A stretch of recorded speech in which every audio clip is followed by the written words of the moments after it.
just looking back on it, again, then obviously not knowing the backstories behind it, it kind of all makes sense now. You know what I mean? Because you always had that talent. You know, you just needed a place for you to come in and shine. Z, I think you had a question. Didn't you? Well, we are a Washington-based podcast, so I remember the game where you went crazy against the now Washington football team. Yeah, the football team. The 3 touchdowns and just going nuts against right.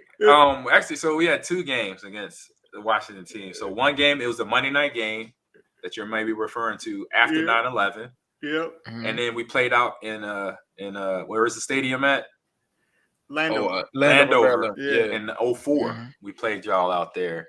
And both games were interesting. It was, I mean, obviously for the standpoint, the first game, it was after 9/11, you know. So that game was just amazing, obviously, to get back to normal living because of what we just happened in New York, not far from where y'all live today.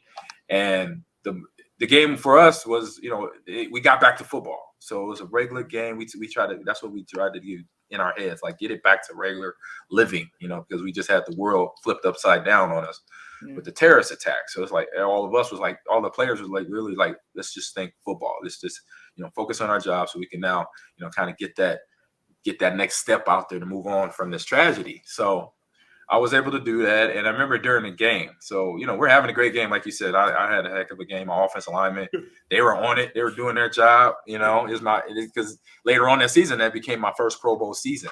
But in that game, if y'all remember a strong safety, I know his name was Pat Terrell, 31.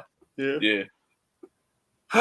So it was a run play, and Brett made the audible. So he made an audible basically going from, we were supposed to go to the right. No, we were supposed to go to the left, but my fullback heard the call wrong and he went right.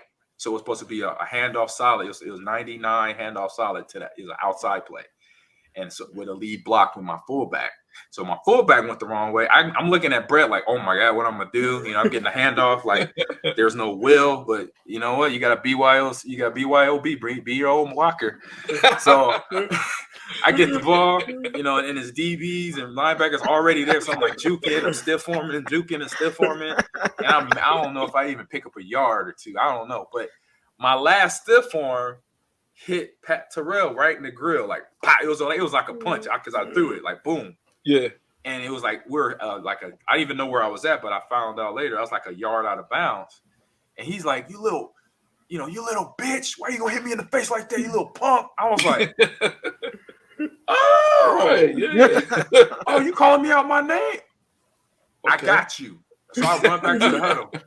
I said, Brett, I don't care what the coach calls. You better give me the MFing ball right now. Give it to me. I said, if you don't give me the ball, we're going to have problems later. Give me the ball right now. He called. He just looked at me like, he heard the call. And he's like, 66 handout, 66 whatever. It was 66 something. Yeah. I'm sitting in there pit. I'm mad. I said, I'm about to get 31. It's on. It is on. And so I take my footwork. I go down. I get the rock. And I'm running. I'm like, with 31. I'm looking for him. Oh, what's up? I walked through him like a wet pepper bag. I hit him. I said, bruh, after he just flicked me like I got through him. He just tripped me up and I fell down. But I had like a 20-yard gain.